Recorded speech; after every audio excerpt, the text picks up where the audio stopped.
Hi everyone, Gareth here. Just to let you know that if you would like to support the production of the Music Room podcast, you can. Just head to musicroompodcast.uk/support or click the link in the show notes. Okay, on with the show. Welcome to the Music Room.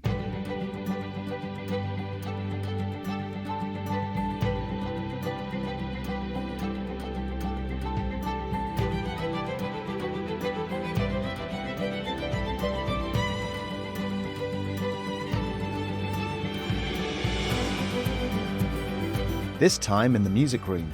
Apologies to my brother, who I forced to be in a little band with me. When aunties and uncles came to the house, we used to make him play guitar, and I would put the little automatic tunes you can play on the keyboard, and I would play the recorder, and I'd make a little program and hand it out to people, MDing from an early age. Hello and welcome to the Music Room, the show where I chat with composers, songwriters and musicians about what they're up to before heading back in time to find out how it all began for them. Today's episode is a cracker with Lindsey Miller, a musical director, or MD, for theatre productions. I'll give Lindsey a proper introduction in a bit, but first, how are you?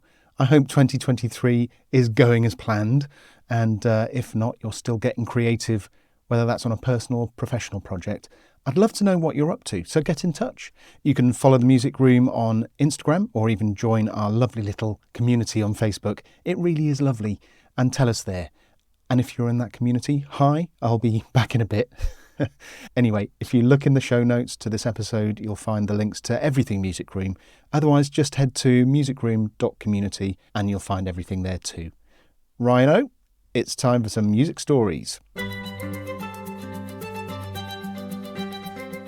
City Hall has signed off on a £100,000 boost for the music industry in Belfast. According to the Belfast Telegraph, elected representatives at Belfast City Council approved the allocation involving 3 branches of the industry in the city, with funds going towards investment in venues, a new digital music and marketing platform, and industry mentoring. £20,000 was approved for the Pipeline Investment Fund for music venues, £50,000 for the creation of a digital music support service and marketing channels, and £30,000 towards the development of the Music Industry Mentoring Programme for 23-24. So if you're in Belfast, Northern Ireland, maybe investigate further. Next, I asked the Music Room community on Facebook a blankety blank. We do this every other week. The one thing I wish could be automated in my music process is blank. Go on, what would you say?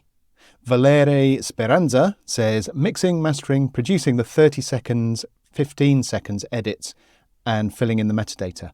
That's a production music library thing, isn't it, to produce edits? And yes, that would save time. Mike Langley says stems, similar thing. I agree with the edits. Quite like mixing though. Feels like part of the process to me. Ross Hemsworth says placement. Amen to that, brother.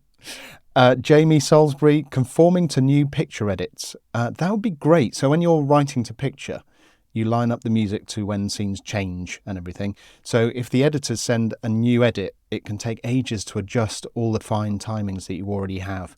So like that, Jamie, if you can organise that, please, that would be great. Lots of other things like automatic transcription. Yeah, great. So with all the talk of AI going around, this is really interesting. Don't take our jobs, AI. Just help us do our jobs more efficiently, please. I think I speak for the composer community on that.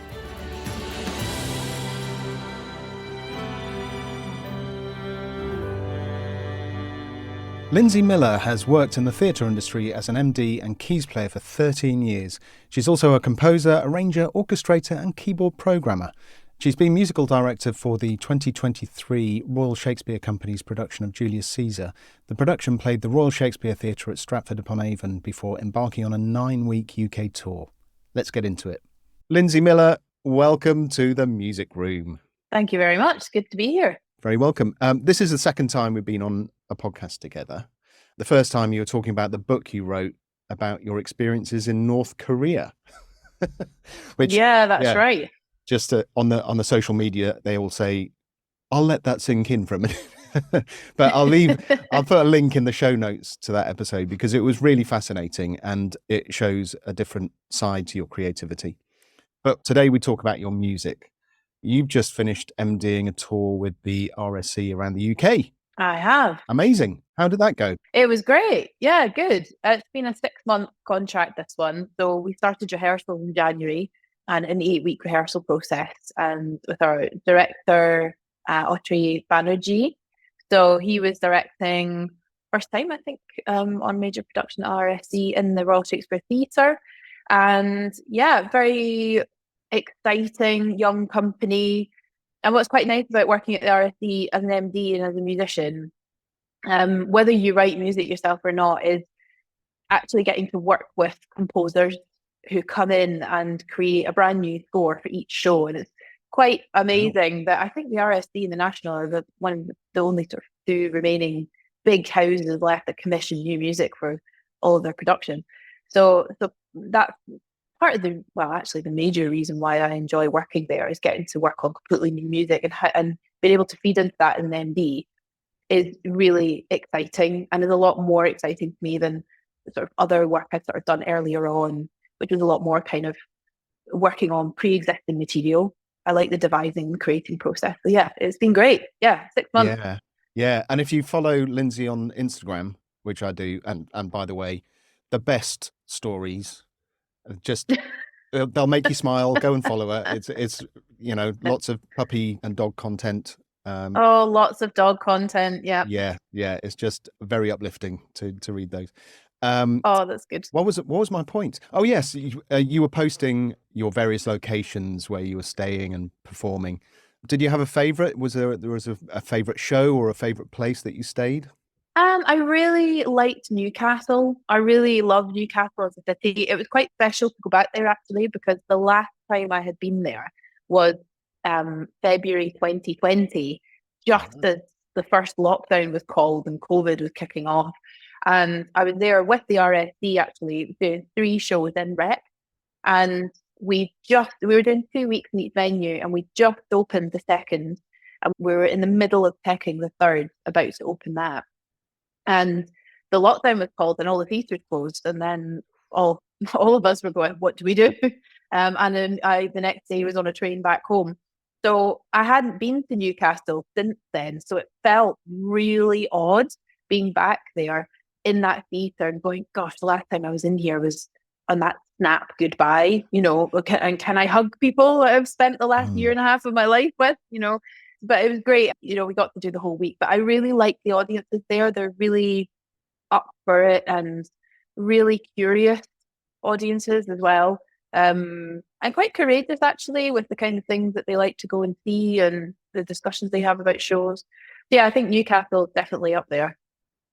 Yeah, nice one. I haven't been on tour like that before. It must be satisfying, but physically draining to be, living it 100% of the time. What do you look forward to most when you finish a tour? Because obviously you've just finished now, haven't you? Yeah, I think I look forward to being having some quiet space. It's funny, I'm quite a quiet person in my own time. And I will quite happily sit in my house without any music, not reading anything, just sitting quiet. My husband often says to me, I can't believe you can just sit in the silence for that amount of time. Yeah, but I think it's a thing. I've talked to musician friends about this and they say similar things where I think when you're listening so in a way that it's so targeted and so close and detailed and you're active all the time, it's really nice to just kind of step out of that. So at the end of a tour or when I can on tour, I like things that sort of bring me into quiet. I practice yoga. I like reading. I like being on my own. I think also with MDing because I explain this to a lot of MD students I've worked with that I think 80% of it is music. Actually, sorry, wrong way around. About 10% of it is music.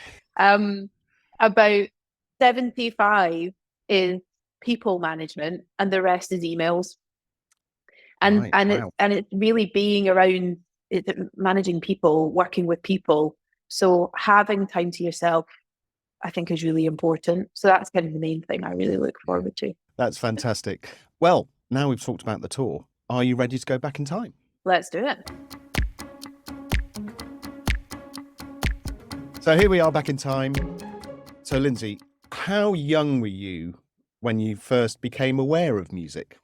Oh, I think in terms of theatre, as early as I can possibly remember, my parents are not musicians. None of my family are well, they're musical, but in that they appreciate music, but no one is a professional musician. They're all teachers. And I grew up watching videos of the old sort of 30s, 40s MGM classics. So when kids in school were talking about how they fancied Peter Andre or or Victoria Beckham, I was talking about Howard Keel and how much I loved Catherine Grayson, and they were all looking at me like, "What? Who are these people?" Um, and that was just what I grew up with. And I used to watch those films over and over and over again. And my parents would watch them while they were doing the ironing, and I just sit onto the ironing board just watching and take it all in. And I used to recreate all the dance routines. But on the other side of that, I mean, my parents enjoy music, and my dad listens to a lot of rock music. So as a sort of alternative to that, um, I always remember AC/DC being on, Billy Ray Cyrus, Cool. ELO, Status Quo, Deep Purple, bands like that were just, cassettes in the little cassette storage box that I used to kind of go through and play. God, you could have gone in an entirely different direction, couldn't you? With those influences. Oh yeah. So is that your taste then? Do you have that kind of nostalgia for heavy rock music? Oh, absolutely. I think I have a very nostalgic taste in music anyway. People say to me like, "What do you listen to?" I really do listen to anything and everything. I have always, I think it's more the style of certain music. Like I love a strong beat. I really love strong syncopation. It just really hooks me in. And that is kind of the main thing I go for. So whether that's EDM or it's, 70s rock, or whether it's, Motown, that stuff, that is what's going to hook me into that piece of music.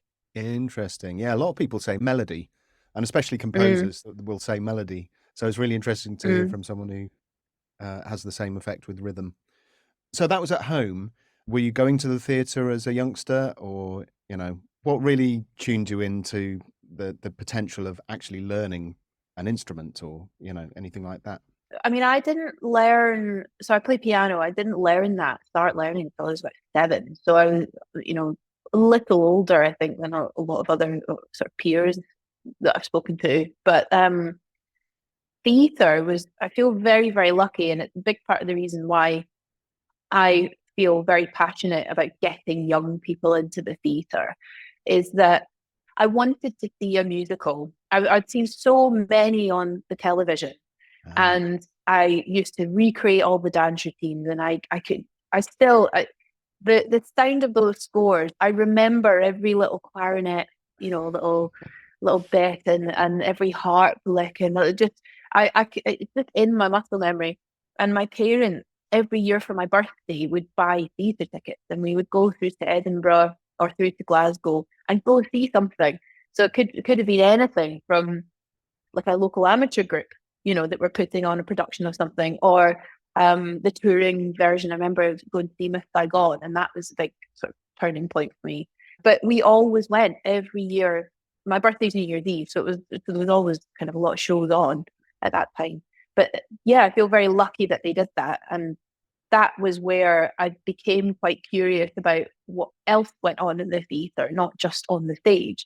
But I would spend a lot of time looking over the pit and just Googling just like all these amazing things, these instruments and people sort of crawling around and wondering sort of what was down there. And again, so interesting. I have friends who work as theatre musicians who said they used to do the same thing. So I think it's amazing, even from that young age. When you show an interest in that, it's really important that there's some way to access art, to encourage that curiosity. yeah, it's interesting you say it was something special to go to the theatre, on your Mm. birthday. Then I'm sure that nostalgia connected to that special treat kind of adds to the magic, doesn't it? Oh, Uh, absolutely. yeah, yeah. So you mentioned Miss Saigon, and that was a bit of a turning point for you. Why was that? I remember I went with, so my dad's a retired head teacher, and his school was organising a trip to go see the show. And quite often, if these school trips were running, my mum and myself and my brother might join. And we did on that occasion. And I remember being in the Edinburgh Playhouse, and I had never seen anything that spectacular on a stage. With the helicopter comes down and they've got the fences and there's people singing, crawling up the fences.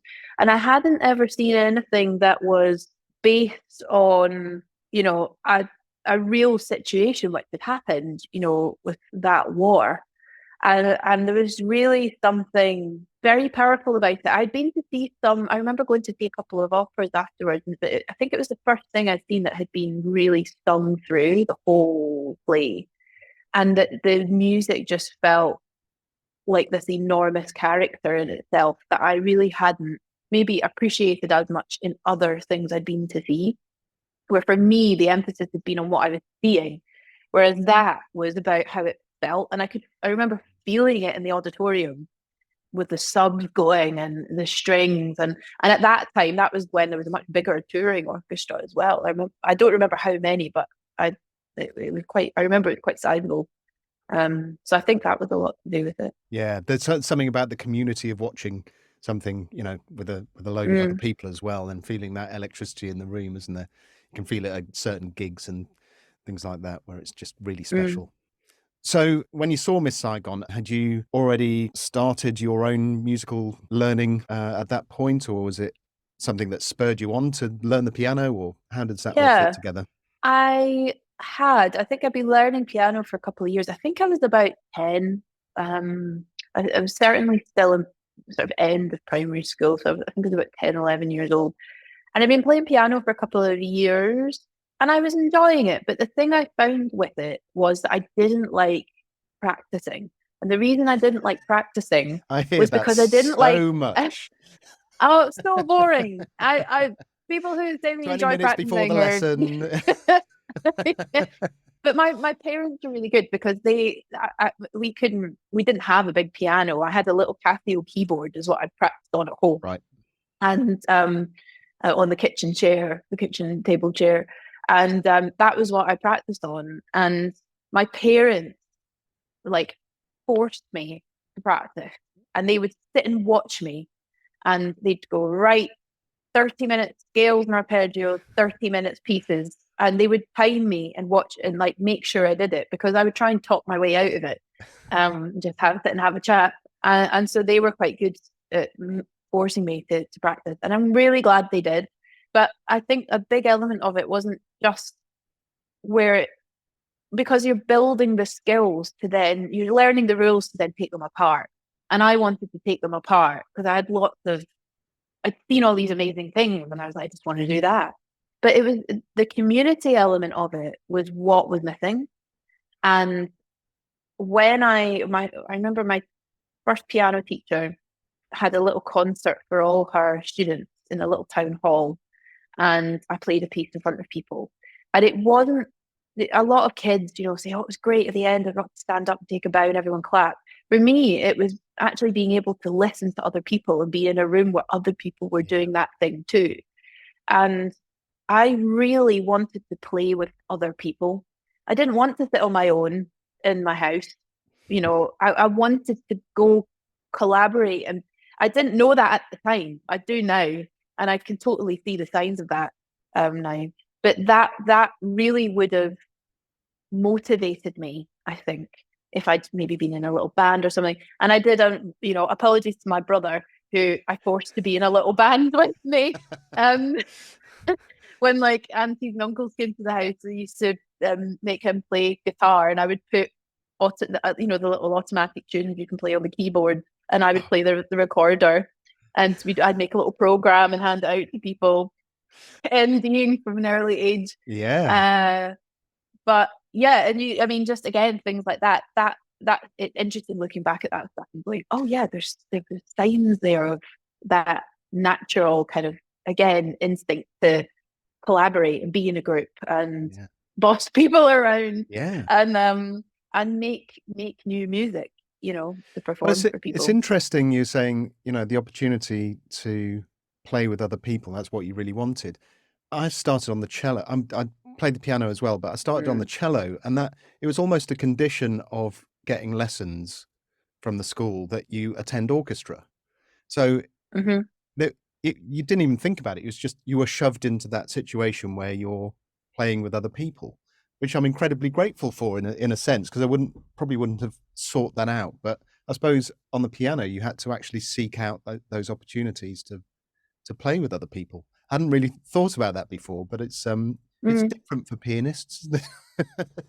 Yeah, it is. I mean, that I do think about that sometimes. I mean, my second instrument, although it's very rusty, is the flute, and that was when I was much older, in sort of high school, and I had to do the same thing. I had to play concert bands, and jazz bands, and I'd been singing some choirs and doing these things, but that was really nice because you're in a section, and you have someone, at least like one or two, three people sitting next to you who are playing the same instrument. You go, this is great. And I just Yeah, didn't have that on the piano at all. It felt yeah, very much like a very isolated little island. And that's, again, with the link with theatre, that playing with someone who's singing with an option, where playing a different instrument might not have been such a yeah. natural progression collaboratively. So moving on from, learning the piano and going to the theatre, did that inspire you to go into further education for music, or what happened there? So I did when I was at school. I did do music as part of my exams, and what used to be called hires and advanced hires. I don't think they exist anymore. But going to music school, I mean, I actually wanted to be an actor for a long time, and I used to do all the local amateur dramatic societies, and pantos, and I was in a Shakespeare group and a street theatre group, and Ah, I was an actor, and I was like, I want to be a performer. And but training in musical theatre didn't feel accessible to me. It was very expensive. It was in Glasgow and Edinburgh. I mean, I'm from Glasgow originally, but I've grown up in lots of small towns. It felt very far away, very alien, and I didn't know anyone who did that. And so I kind of thought, well, I'll keep it as a hobby. I'll keep music and theatre as a hobby. And by the time I went to university, that was really ingrained in my way of thinking, was this can always be a hobby and something to do alongside my real job, which I decided would be a teacher. And so I went to university and I studied French and Spanish. And that was with the view of doing my degree. I'd go and train for a year to be a teacher, get my PGC, and then go off and be a secondary teacher and work my way up to head teacher like my dad had done. And when I was at university, I did a year abroad in Spain teaching English in Valencia. And when I was on that year abroad, I was so tired and bored of doing these languages. And the reason was because they'd been so I just wanted to learn. I love speaking, as you can tell. But I really wanted to communicate. I wanted to be able to speak. And a lot of the emphasis was on reading and really academic kind of work. And I wasn't really interested in that. And serendipitously, I had been talking to a friend who was in a lot of the a cappella world at that university and at St Andrews. And I said, I really miss doing theatre. And just before I'd gone to uni, I'd actually accidentally ended up MDing a show because the person dropped out. And I conducted the Amateur Dramatic Society in Kerrymuir doing a little cabaret show. And I said, look, I really miss doing that. I really wish I could join like the musical society, but I don't really know how to go about doing that. And she had just sent me an email and had said, I've just met someone. They're putting on a production of A Funny Thing Happened on the Way to the Forum. They need an MD. Do you want to do it? And I went, okay. And then when I came back from Valencia, I just kind of went, this is what I love. And I spent the next 2 years in my degree not doing any work for my degree, but just doing shows. I was writing music for shows, MDing shows. We did Jerry Springer the Opera, which was a phenomenal thing to do. I was accompanying loads. I ended up getting a piano accompaniment scholarship. And a guy Ben Murray, I credit with helping me get to where I am now, who is one of the first people who studied the MD course at Royal Scottish, had gone to St Andrews and came back to play on Jerry Springer. And he'd said to me, have you ever thought about doing this course that's at the time, the academy. It used to be RSC. And I said no. And he went, well, why don't you come through to Glasgow? You can come meet the staff and just see what you think. And again, it just seemed like a totally alien world. I was like, I'm a teacher. I'm going to be a teacher. I'm going to be a head teacher. So, it still was in the back of my head. Yeah. Even though I was doing it all at uni, I was like, oh, I just never thought that you could pay a mortgage and like fund a life, with money from the arts. It just didn't seem feasible to me.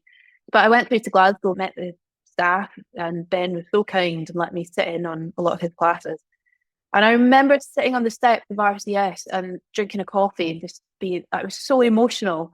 I just went, I belong here. Like, I need to be here. Oh. It just felt so right. And I auditioned. I didn't get in. And that year I was like, what am I going to do? And I was doing Fame at the Fringe. And the production company who were doing Fame, I ended up sort of stepping into the MD role because there was an issue with the MD. And then because they'd seen my work and said, we're taking Blues Brothers to the West End. Do you want to do it? And I went, yeah. Wow. Okay. And ended up MDing, did all the orchestration, played in the band, fixed the band. We did a month-long run in town. And then I did a show at the Lowry, which we just were at with Caesar a couple of weeks ago. And then work kind of dried up. I went back to waitressing for a bit, saved up some money, and then reapplied and got in. So this sort of thing of like keeping it as a hobby, it still feels that way to me. Because when people ask what I do and I say I'm a musician, I feel like I'm not really. I never describe my job as a job. I never ever say I'm off to work. I'll say, oh, I'm off to rehearsals, I'm off to the studio, or I'm off. I never ever say I'm off to work. I feel very lucky for that. But yeah, it could have all gone the other way. So thank you to Ben Murray for suggesting I come in and sit in, because I really don't think I would have ever gone for that opportunity had he not did that. Wow, that's amazing. It's really nice to acknowledge the people who have been kind of a milestone in life, isn't it? So that's nice you've included him in that. I ask all of my guests to leave an item and a piece of advice in the music room for others to find, and hopefully that's helpful to other people in the music industry. Firstly, what item would you like to leave in the music room?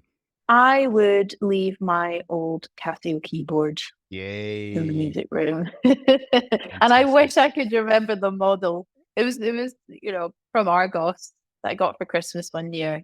I think I would leave that because it signals to me that you don't need, I didn't have a piano. I didn't have a big fancy piano. That wasn't something that my parents had. And I still was able to nurture a skill on something else. And that music is accessible. And also whether that's playing a recorder, I remember when I was a kid, I used to go to a group called Semi Quavers, my mum used to send me to, and that was like hitting Pringle tubs filled with lentils and, Amazing. shaking boxes with broken shells in it and things like that. And that was making music. So I think I would leave my Casio keyboard in there for that reason. Yeah, that's really interesting, actually. And hopefully we'll speak to lots of composers who think that, getting the latest sample library will make them a better composer when in fact it's not the case at all, is it? So your advice, what advice would you like to leave? My piece of advice would be that your creative priorities will change, and that's okay. And it's important to listen to yourself of like what is going to creatively satisfy you. And it, when you're a kid and you might be dreaming of being an astronaut, but as you get older, you might have other dreams, and you might then want to, work in the fire service, or you might want to be a musician, or you might want to run for prime minister, or you could want a whole host of things, and they're not wrong. But just as you grow and you start to live more and more of your life, you're going to start to have different priorities and different focuses. And I think something that I've kind of really discovered over the sort of last 5-6 years is, especially sort of effect from training at music school, is that I felt very much like I had to be a certain thing or do a certain something to feel like I was worthy and I'd achieved and that I was, I was really, really doing my best. And actually, it's not, those things can change over time. What is, musicals were my passion for a long time, but plays are now my passion. And I think it's really important to listen to yourself and listen to listen to what your needs are, and just ask them, what are my creative needs, and are they being met, and how do I go about doing that for myself? So that's as much as it's scary being self-employed and in the art, it also can be really exciting in that way, because you are the person who chooses how you nourish yourself. But you have to listen out for what those changes are. That's amazing. Great advice. Thank you, Lindsey. It has been a joy chatting with you. Thank you for joining me in the music room. Thank you.